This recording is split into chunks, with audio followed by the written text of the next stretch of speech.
এই জামাত কিন্তু ইসলামের দোহাই এক সময় বলছিল কি, ইসলাম নারী নেতৃত্ব সমর্থন করে না, কিন্তু তারপরে উনি খালেদা জিয়ার অধীনে তারা এই নেতৃত্ব মেনে নিয়ে তারপরে তারা রাজনীতি করেছেন। তার মানে কি তারাও আদর্শচ্যুত, তাদের যে আদর্শ আছে আমার কাছে প্রমাণ হয় না। আবার শাপলা চত্বরে যখন 13ই মে তারা বলতেছে বহু ছাত্র মেরে, মাদ্রাসার শিক্ষক মেরে তাদেরকে রিমুভ করাই দিচ্ছে ওখান থেকে, তারপরে কিন্তু আবার সেই মাওলানা সাহেবরাই ওনাকে মাদার অফ কওমি এই যে, সুতরাং আপনি তো ওইভাবে আসেন রাজাকারের ব্যবহার করব আবার করব না, একবার গন্ধ পাবো একবার ঘ্রাণ পাবো, আবার ইসলাম ধর্ম মোতাবেক নারী নেতৃত্ব সাপোর্ট করে না, আবার তার অধীনে যায়, কোন দলই আদর্শের মধ্যে নাই। এবং হাইপোথিসিসে কি হয়, রং মেসেজ যেতে পারে। আমি তো জানিই না ইনফ্যাক্ট উনি যে কথাটা বলছে, আসুক বলুক, তারপর 1 2 মামুনুল হক সাহেবরা বাংলাদেশে এমন কোন রাজনৈতিক লেভেল মেনটেন করেন না যে আমাদের এটাকে আলোচনায় নিতে হবে, 1 নম্বর। 2 নম্বর, আমরা বাংলাদেশে মৌলবাদ তথা জঙ্গিবাদের কথা শুনতেছি দীর্ঘদিন, গত 15 বছর কিন্তু ওই সরকার মৌলবাদ জঙ্গিবাদ দমন করে গেছেন কন্টিনিউয়াস। তার মানে কি দমন হয়নি, ওটা ভেগ টার্ম, পলিটিক্যাল স্ট্যান্ড। আপনি মানুষ মেরে ঠিক করবেন, দেশ ঠিক করবেন, এটা অ্যাবসার্ড। যেমন 31 দফার কথা ভাই যে বললেন, যেটা আজ পর্যন্ত 31 দফা তারা বাস্তবায়ন করবেন, তার গঠনতন্ত্রে এগুলো ঢুকানো হয় নাই, কথার কথা। আপনি তো আপনার নিজের গঠনতন্ত্রেই ঢুকাতে পারেন, দেন একটা সিদ্ধান্তে আসতে পারে, yes it will be done. 2 নম্বর, আমি একটা শেষ করে দিই। এই যে একটা পিয়ার পদ্ধতি আসছে, কথা জামাত আনছে। 1 নম্বর, জুলাই সনদ আমি একটা ফালতু মনে করতেছি, কারণ এটা কবে হবে ভগবান জানে, আল্লাহ পাক জানে।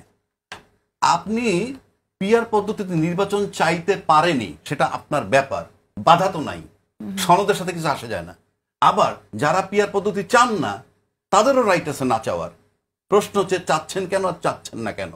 যিনি চাচ্ছেন পিয়ার পদ্ধতি, তিনি চাচ্ছেন কেন 3টা সিটও পাবেন না, পিয়ার পদ্ধতি হলে উনি বেশ কিছু সিট পাবেন। আর যারা চাচ্ছেন না তারা চাচ্ছেন কি, তারা চাচ্ছেন এই কারণে দেশে 2/3 মেজরিটি পাবে না পিয়ার পদ্ধতি আসলে। তার মানে এই দুটো দল রাস্তায় নামছে, আপনি টেবিল টক থেকে রাইখে দুজনই রাস্তায় গেছেন, শুধুমাত্র একজন রাস্তায় গেছেন শুধুমাত্র নিজ নিজ দলীয় স্বার্থ।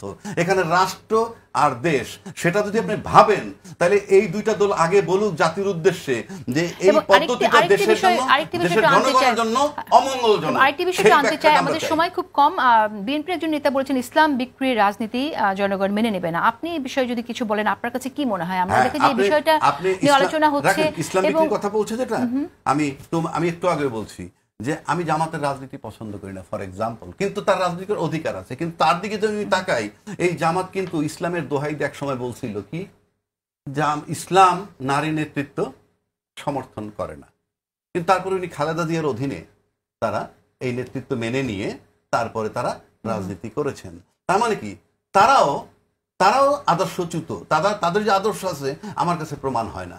আবার শাপলা চত্বরে যখন 13ই মে তারা বলতেছে বহু ছাত্র মেরে, মাদ্রাসার শিক্ষক মেরে তাদেরকে রিমুভ করাই দিচ্ছে ওখান থেকে, তারপরে কিন্তু আবার সেই মাওলানা সাহেবরাই ওনাকে মাদার অফ কওমি এই যে, সুতরাং আপনি তো ওইভাবে আসেন রাজাকারের ব্যবহার করব আবার করব না, একবার গন্ধ পাবো একবার ঘ্রাণ পাবো, আবার ইসলাম ধর্ম মোতাবেক নারী নেতৃত্ব সাপোর্ট করে না, আবার তার অধীনে যায়, কোন দলই আদর্শের মধ্যে নাই।